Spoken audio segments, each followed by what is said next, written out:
Bonjour à toutes et à tous, bienvenue dans B2B. Rencontre aujourd'hui avec un scientifique valaisan, fondateur d'Orph Analytics, une start-up qui développe une solution permettant de détecter les plagiats dans les écrits en se basant sur l'ADN des textes. Une découverte qui sonne comme une révolution dans le monde académique et peut-être aussi dans l'univers de la finance. Bonjour Claude-Alain Rotten, Bonjour, merci d'être avec nous. plaisir. Il y a quelques années, fort de votre expérience dans l'analyse génomique, vous travaillez actuellement à remettre au goût du jour la stylométrie. On en parle beaucoup dans la presse en ce moment, car c'est une approche linguistique qui peut également servir dans le cadre d'affaires judiciaires. Certains évoquent l'affaire Grégory.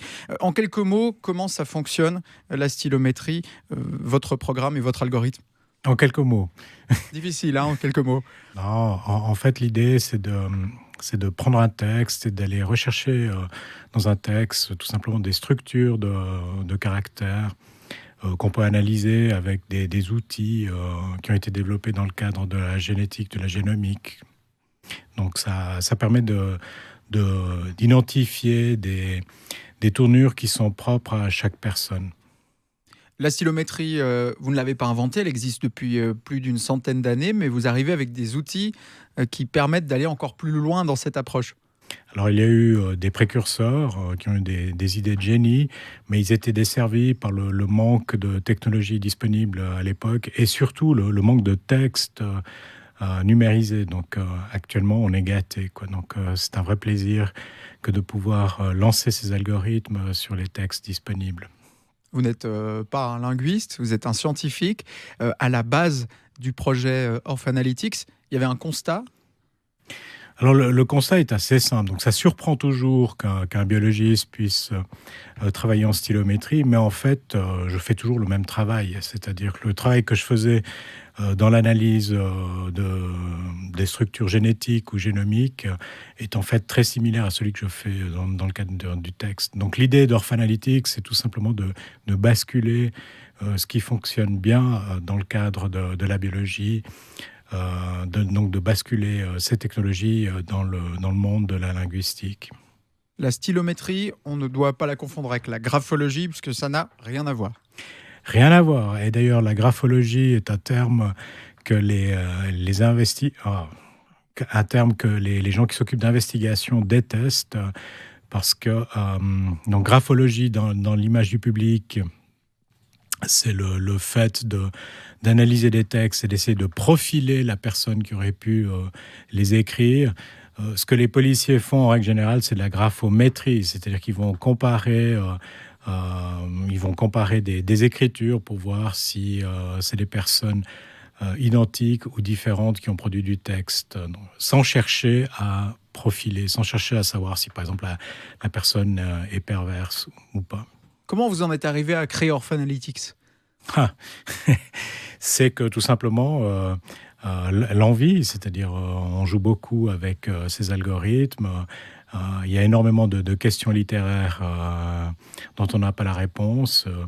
Là, on s'est attaqué à différentes questions. Un des premiers textes qu'on a analysés, c'est évidemment la Bible. Donc on a pris l'Ancien et le Nouveau Testament. On a obtenu des résultats et n'étant pas théologien, donc j'ai été voir disons une des références en théologie à l'université de Lausanne. Et je lui ai dit, mais écoutez, peut-être que j'ai fait quelque chose de provocateur, je ne sais pas. On a regardé ensemble les résultats, et puis non, il a dit que les résultats que j'obtenais, par exemple, sur le Nouveau Testament, correspondaient à ce que des théologiens allemands du 19e siècle avaient obtenu. Donc les résultats sont là. Si on revient un petit peu à votre parcours, Claude-Alain Rotten, vous avez fait une thèse en microbiologie Oui. à l'université d'Harvard. Non, à l'université de après Lausanne. J'ai fait à Harvard ce qu'on appelle un postdoc, c'est-à-dire une formation spécialisée après le doctorat de l'université de Lausanne. Puis de la recherche. De la recherche, beaucoup de recherche en génomique et en génomique bactérienne. Donc, et j'ai eu quelques petits faits de gloire, quoi. Donc ces dernières années, vous êtes un petit peu sorti de ça pour rentrer dans un nouveau modèle, puisque personne n'avait travaillé avec ces algorithmes-là, vous les avez créés, et vous étiez vous-même surpris au départ des résultats que vous pouviez obtenir. Alors ces algorithmes, je les connais très bien parce que je les ai utilisés sur des séquences de biologie. Donc, en définitive, ce qui me surprend le plus à l'heure actuelle, c'est qu'il n'y a pas eu plus de personnes comme moi qui a eu l'envie, l'idée de tout simplement de les utiliser sur du texte, quoi. Donc j'ai pas l'impression d'être super smart. Par contre, une chose est sûre, c'est que je suis très curieux. C'est-à-dire si on me donne un jouet, je vais l'utiliser dans tous les sens pour voir si on peut sortir quelque chose d'intéressant ou pas. Et pour tester ce programme, vous avez analysé pas mal de textes de différentes origines. On en a pas mal parlé dans la presse. On y reviendra tout à l'heure avec Elliot. La première question qu'on se pose, c'est aussi l'aspect commercial en termes d'entreprise. Actuellement, vous êtes une start-up.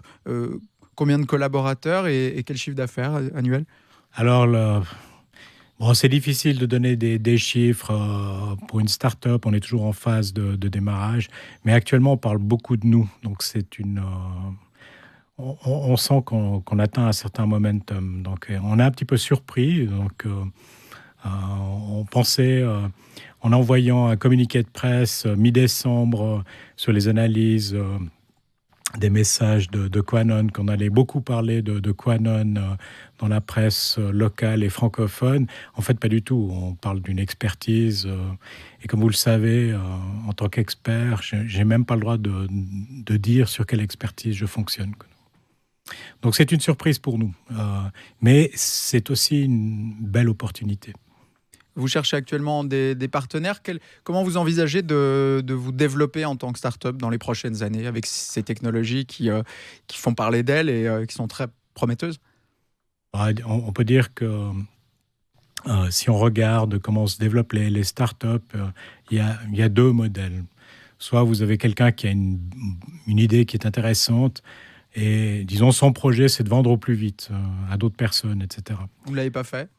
C'est pas ce qui m'intéresse. Donc, parce qu'il faut dire qu'il y a un deuxième modèle, quoi. Donc, et le deuxième modèle, en fait, c'est justement de développer une start-up, mais en interaction avec des clients, des utilisateurs, etc. Et je trouve ça beaucoup plus intéressant. Ça ne veut pas dire qu'on n'est pas intéressé à créer des partenariats, etc. Mais personnellement, je ne suis pas intéressé à vendre dans l'urgence, dans l'immédiat. Donc, voilà. Je suis plutôt adepte du deuxième scénario. Vous avez déjà des clients, les universités notamment, pour la détection du plagiat? Alors, c'est un peu paradoxal. C'est-à-dire que notre première idée, c'était de servir pour les institutions académiques. Elles sont intéressées, mais on va dire c'est les administrations. Donc, c'est assez lourd. Ça prend du temps, il faut évaluer. Il faut que ça soit accepté. Et on se heurte aussi à une certaine inertie, c'est-à-dire que vous pouvez bien imaginer que quand vous introduisez des logiciels qui peuvent détecter de la fraude, vous avez une partie, même des profs, qui peuvent trouver ça intrusif. Donc ça prend du temps, disons, pour amadouer les futurs utilisateurs. Et c'est pour ça qu'on a développé assez rapidement, on va dire, une partie de notre activité qui est une partie d'expertise qui nous nourrit. On aimerait que ça nous nourrisse bien plus, etc. Mais qui nous permet quand même de payer les factures et les salaires, quoi. Par la suite, si on revient sur les universités, quel modèle vous envisagez? Des logiciels qui fonctionneront sans vous? Des abonnements? Alors l'idée, c'est des serveurs. Et puis on a plusieurs types de détection de fraude. Donc c'est un mot qui fait mal, hein. Donc évidemment, si une université communique qu'elle utilise un logiciel comme le nôtre, c'est peut-être pas forcément une très bonne nouvelle, parce que ça veut dire qu'elle soupçonne que certains de ses étudiants commettent des fraudes et que même ces profs ne sont pas capables de détecter cette fraude. Donc, mais en fait, on se rend compte que, disons, la fraude est bien répartie et que ce n'est pas propre à certaines universités. Donc, même des universités de prestige connaissent des cas de fraude, etc. Donc, Au-delà de la fraude, on pourrait aussi penser avec ces technologies créer un label, un gage de qualité, dans le sens où... exactement. C'est-à-dire qu'une des idées, c'est On peut voir le côté, on va dire, négatif, dans le fonctionnement de l'université, détection de la fraude, mais aussi le côté positif, c'est-à-dire que l'université aimerait montrer que la grande majorité des étudiants qui est passée, on va dire, à travers ces amphithéâtres, donc cette grande majorité, en fait, respectait les bonnes pratiques et on peut fournir justement l'équivalent d'une attestation de respect des bonnes pratiques pour chaque étudiant et même une attestation qui pourrait être adaptée au développement de la carrière de chaque personne qui serait passée à travers une université, quoi. Question qu'on se pose aussi dans ces domaines-là. Quels sont vos concurrents, si vous en avez? Alors, c'est la question qui est assez classique. Donc, nos concurrents sont ce qu'on appelle des anti-plagiats. Mais en fait, c'est pas vraiment des concurrents. C'est ce qu'ils savent faire, ils le font très bien. C'est-à-dire, c'est détecter des plagiats, c'est détecter des textes qui ont été volés ou qui ont été pris par un étudiant sans les sourcer. Et pour pouvoir identifier, disons, cet acte, il faut avoir des bases de données qui sont très importantes. Donc, ce qu'eux font est différent de ce que nous, on fait. C'est-à-dire que nous, on travaille sans base de données, c'est notre avantage. Et puis, donc, ce qu'on fournit, c'est en fait de voir si le style dans un document est homogène ou pas. Donc, s'il y a des différences de style, ça peut être dû justement à des rajouts, des plagiats, mais ça peut être tout simplement la loi aussi qui apparaît dans le texte. Ça peut être d'autres choses, donc ça peut être positif ou négatif. Donc, ça demande chaque fois disons, à ce que la personne qui supervise le travail de l'étudiant fasse une évaluation de ce qui a été fait. Donc, on fournit l'équivalent d'un tableau de bord, mais on travaille sans base de données. Donc, on fournit une carte de style d'un document. Et si on a des documents de référence de l'étudiant, des documents de préparation, des documents autres, on peut aussi authentifier ces documents. Donc, notre métier n'est pas le métier des gens qui ont développé des stratégies anti-plagiat. Donc, concrètement, si on résume ces technologies, pour préparer cette interview, j'avais besoin d'informations pour un petit peu mieux comprendre de quoi il retournait. J'ai été sur votre site internet, j'ai copié une phrase, je l'ai insérée dans la feuille de préparation de cette émission. Si on la passe dans votre technologie, on verra qu'elle n'est pas de moi, sans savoir quelle est de vous. C'est à voir. Il faut faire l'expérience, comme toujours. Je trouve l'expérience intéressante.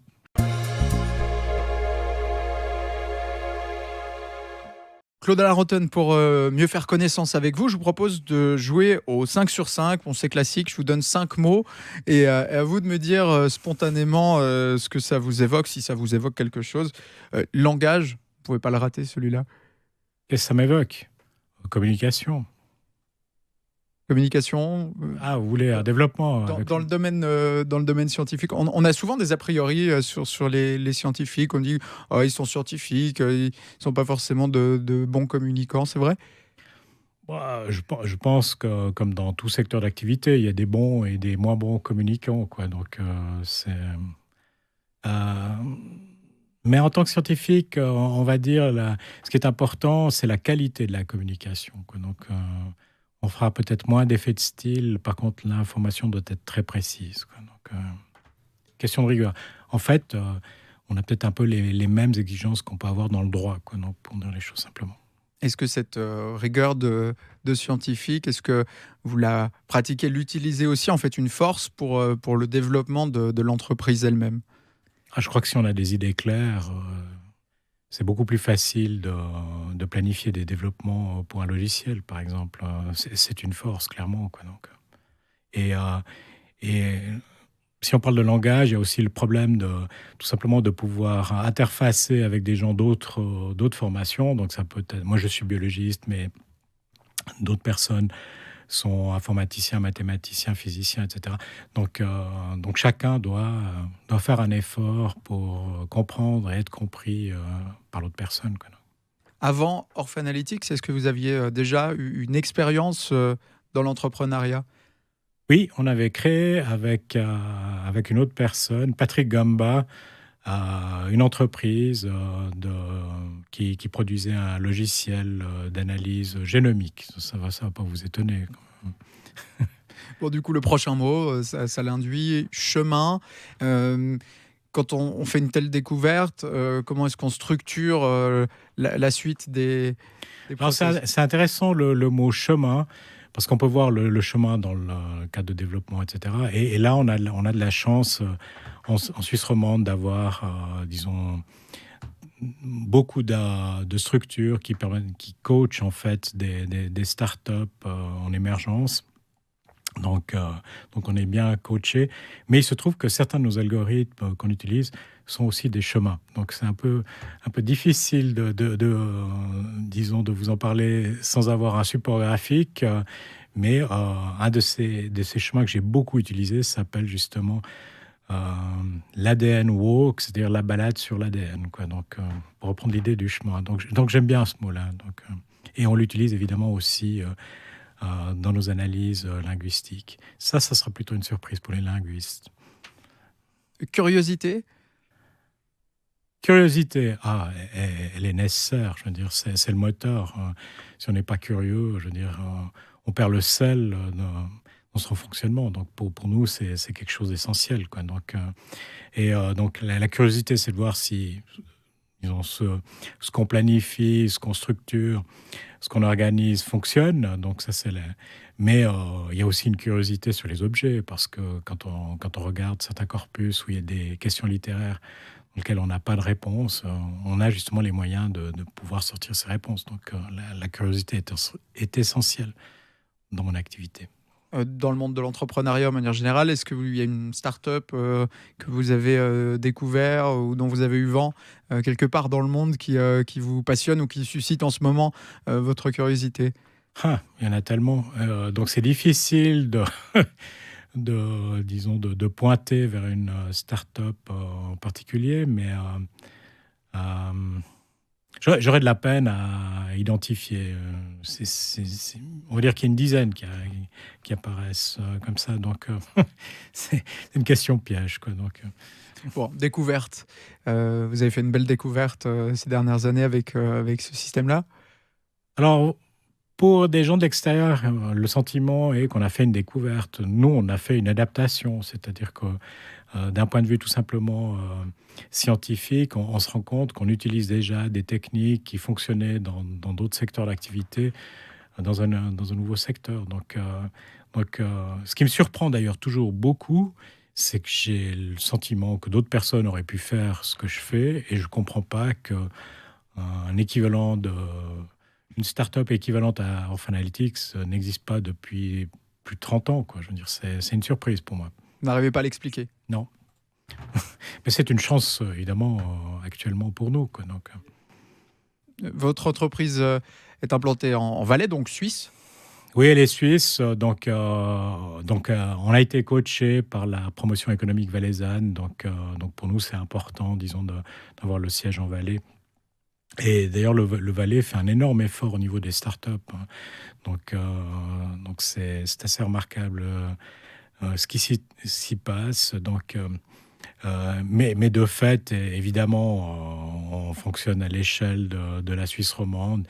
Et puis, on a beau être une petite start-up, mais nos ambitions sont carrément à l'échelle du globe. On verra si on sera à la hauteur de nos ambitions. Oui, parce qu'on a parlé de l'écriture, de l'analyse de l'écriture. Un domaine dans lequel vous allez peut-être bientôt arriver, c'est la musique, la détection de plagiat dans la musique. Alors, plagiat ou ghostwriting. Donc, le plagiat, ça serait quelqu'un qui aurait copié la ligne mélodique d'un autre compositeur pour produire un morceau. Donc, ça, Shazam le fait très bien. Je veux dire, il n'y a pas besoin d'Off Analytics pour ça. Par contre, ce qui manque, ça serait peut-être de découvrir si des personnes ont servi partiellement ou totalement pour la composition d'une œuvre. Alors, on peut prendre par exemple le Requiem de Mozart. On sait que Mozart en a écrit une partie. qu'elle a été finalisée par Salieri. Donc ça serait intéressant de savoir, avec nos algorithmes, quelles sont les parties qu'on peut assigner à Mozart, quelles sont les parties qu'on peut assigner à Salieri, etc. Il y a des partitions de jazz qui sont orphelines, donc on soupçonne que des grands noms du jazz les ont produites, mais comme à certains moments de leur vie, ils avaient faim, donc ils ont certainement vendu ces lignes mélodiques pour pas grand-chose. Donc nous, on pourrait retrouver, disons, euh, la parenté de certains morceaux de jazz, etc. Donc ça nous intéresse beaucoup.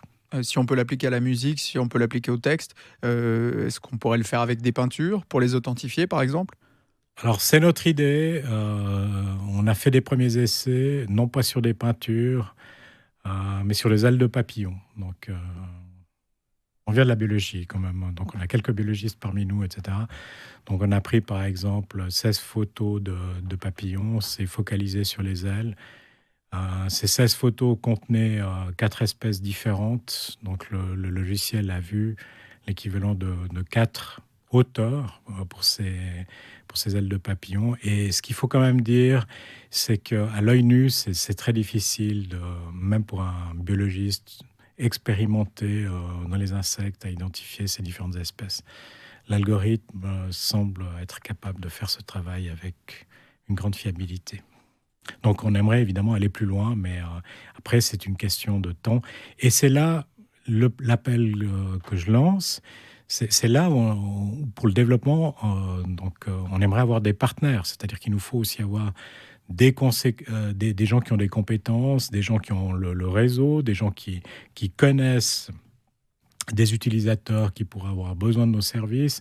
Nous, on sent qu'on est capable de le faire, mais on a besoin de ça. C'est-à-dire que et on pense même, si on reprend par exemple l'exemple de la musique, ce serait même de proposer au public dans du crowdworking ou du crowdfunding, c'est-à-dire qu'ils puissent d'une façon ou d'une autre participer au développement de la start-up.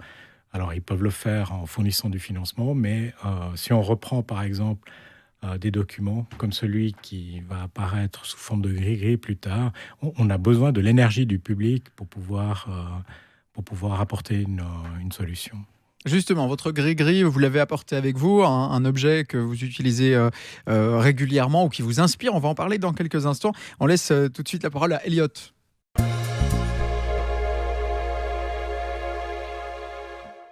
Claude-Alain Rotten, bonjour. Ma première question ne portera pas sur le fait de savoir si vous êtes originaire du Valais parce que votre nom est Rotten, mais tout simplement, pourquoi avoir choisi d'utiliser votre technologie pour analyser les mémoires de Nicolas Sarkozy, de François Bayrou, Bruno Le Maire pour ne citer que, ou d'avoir analysé les messages de QAnon? Alors pour une raison bien simple, si on reprend par exemple les analyses qu'on a faites pour les politiciens français, on a fait pour François Bayrou, on a fait pour Sarkozy, on n'a pas fait pour Bruno Le Maire, on a fait pour d'autres personnes. Donc à nouveau, on est toujours un petit peu discret sur le travail qu'on a fait. Donc l'idée, c'est tout simplement de montrer ce qu'on est capable de faire avec ces algorithmes. Donc pour une start-up, c'est magnifique d'avoir une technologie nouvelle qui émerge dans un secteur. Mais c'est une catastrophe parce que vous devez chaque fois expliquer ce que vous pouvez faire, ce que vous pouvez obtenir comme résultat. Donc il nous faut avoir des cas analysés dont on a les résultats publics pour tout simplement montrer à des utilisateurs potentiels ce qu'on peut faire, quoi. Donc on a la chance de ne pas avoir de concurrence directe pour ces analyses de stylométrie et qui nous permet de détecter du ghostwriting, mais c'est un grand malheur, quoi. Et donc c'était dans le cadre d'un mandat ou c'était surtout par curiosité personnelle ou encore, on va dire, une sorte de coup de pub qui était garanti? Alors, clairement, on n'a pas été mandaté pour Sarkozy ou Bayrou. On est rentré d'ailleurs en contact avec François Bayrou, qui était très content, disons, du résultat des analyses.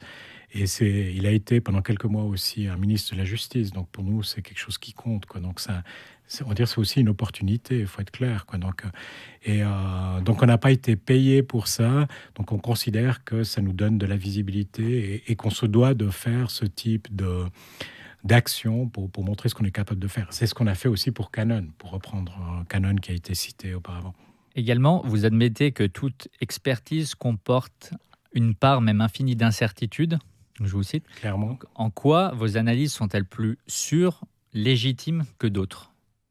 Alors, elles ne sont pas forcément plus sûres, plus légitimes, mais si on regarde certaines affaires judiciaires, on s'aperçoit par exemple que des domaines d'expertise sont épuisés. C'est-à-dire qu'il y a eu tellement d'experts qui sont exprimés, qui ont dit oui, qui ont dit non, etc., qu'il faut avoir un nouveau regard pour, disons, sur les documents qui sont à disposition. Donc nous, on peut déjà offrir ce nouveau regard. Maintenant, quant à la fiabilité, on peut l'estimer, disons, statistiquement, et notamment dans le cadre de certaines affaires, on peut regarder, on peut avoir des informations de contexte qu'on n'utilise pas pour notre logiciel, mais qui nous permet, par exemple, de savoir est-ce que le logiciel a bien fonctionné ou pas. C'est difficile un peu de parler comme ça, de façon abstraite.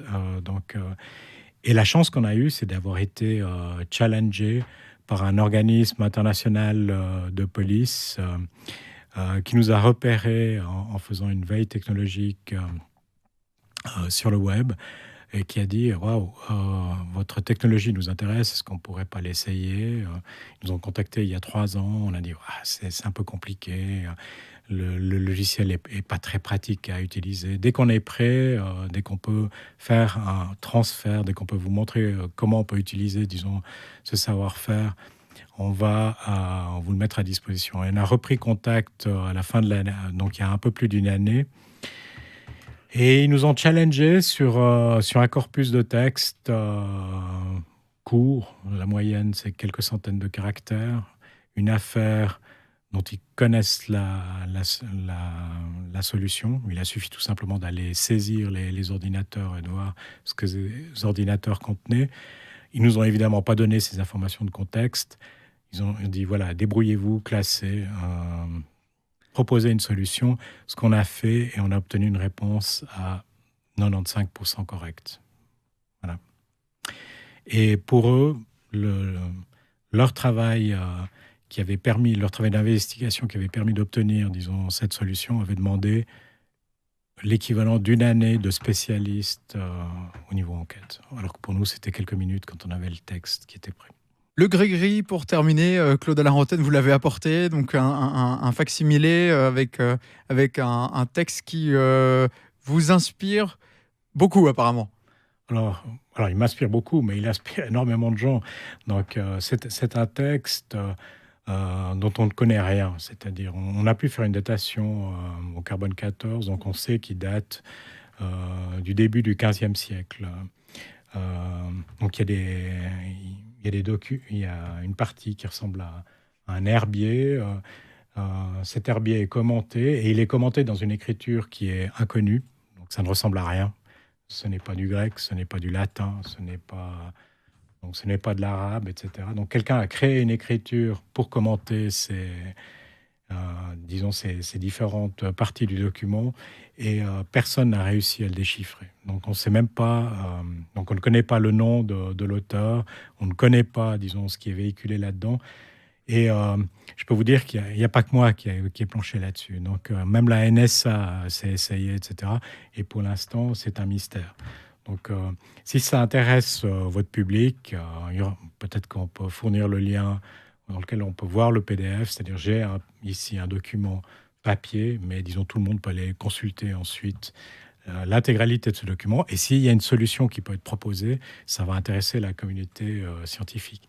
J'aimerais bien dire qu'il y a un autre document qui m'intéresse aussi beaucoup, qui s'appelle le Codex Serafiniani. Donc, si on peut de nouveau mettre un petit lien là-dessus. Et là, c'est une coquetterie qui est magnifique. C'est un architecte italien dans les années 70 qui a produit un document qui est équivalent à ça, dans une écriture inconnue, avec des dessins qui sont assez fantastiques. Personne n'arrive à le déchiffrer. Il est toujours vivant et il ne veut pas donner la solution. Donc si, de son vivant, on pouvait apporter la solution, ça serait quelque chose de magnifique. On a besoin du public pour ça. C'est-à-dire qu'on a besoin de transformer cette écriture manuscrite en une chaîne de caractères. Et il nous faut des gens qui ont de la patience, des gens qui ont envie de, de rouler les manches pour participer à un projet de ce type-là. Et vous pourrez peut-être un jour l'analyser avec vos Mais algorithmes. dès qu'on a la séquence, ça passe à la moulinette. Je veux dire, les logiciels sont prêts pour ce type d'activité. Merci beaucoup, Claude-Alain Rotten, d'avoir été avec Merci nous à vous. dans B2B. On le rappelle, vous êtes le fondateur et dirigeant d'Orf Analytics, une société spécialisée dans l'analyse de l'écriture. À bientôt. Merci, au revoir. Et on se retrouve tout bientôt, nous aussi, dans B2B, pour la découverte de nouvelles entreprises et de nouveaux chefs d'entreprise romans.